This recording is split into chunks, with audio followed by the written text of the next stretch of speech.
Trump pledges to take action in solving what he calls the North Korean problem. We have our foreign affairs correspondent Connie in the studio to dissect the real estate mogul's seemingly impulsive actions and its impact with us. Connie, welcome. Good evening, Daniel.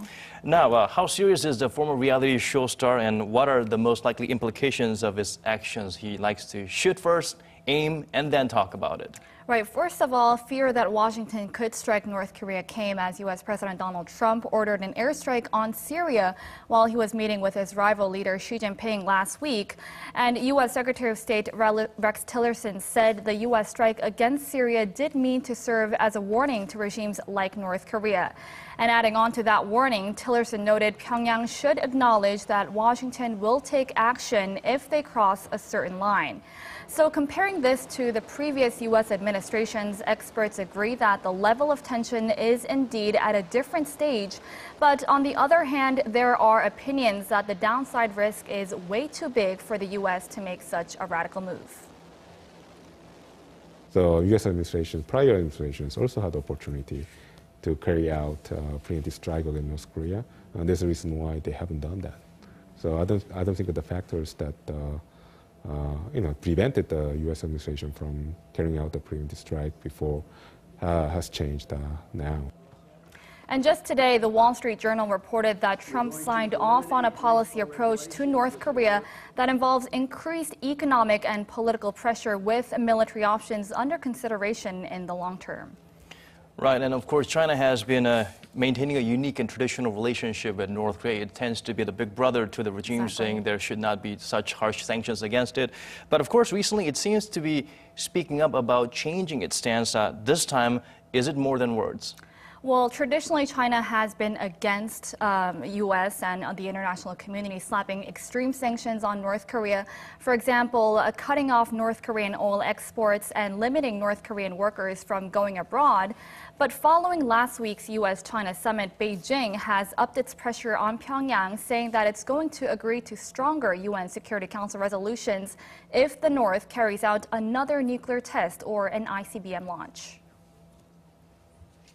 China's pressure on North Korea has increased in response to the Trump administration's push for a hardline policy against Pyongyang. But it's highly unlikely Beijing will comply to the level of pressure the U.S. is asking for, as seen in their summit last week.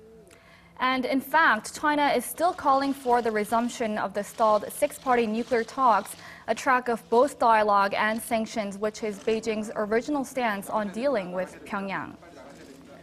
Now, Connie, North Korea held a very important legislative meeting, and of course, the U.S. pressure, maybe it's getting to them. North Korea has been rather unshakable and unfazed, no matter how much they're painted to a corner. But we are seeing some signs of change, right?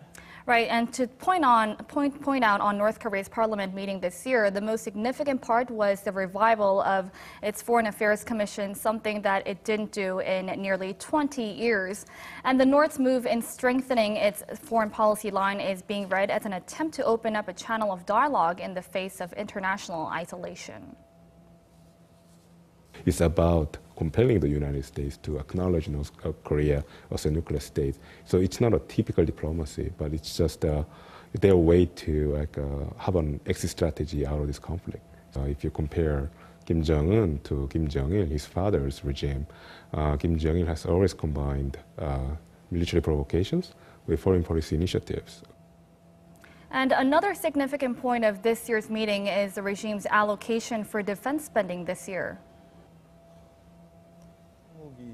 It only makes sense that a significant amount has been allocated to the North's defense budget, as it has not completed its nuclear weapons development. When the North first adopted its parallel development of nuclear and economic development back in 2013, it pledged it will spare more in economic development when it finishes its nuclear development. And based on the stats revealed yesterday, the North still seems to be under the process of developing nukes. So far, no one knows at this point whether North Korea is going to stir up more tension this month, but South Korea has downplayed any rumor of war breaking out on the Korean peninsula because if Washington is to strike the North, it would be definitely impossible to do so on its own without consulting first with its ally Seoul. Well, the Trump administration and the reclusive regime, two unpredictable forces exchanging words and interacting in their own unique way, it seems. Right. Thank you so much for coming in and providing us with those insights, Connie. Always my pleasure.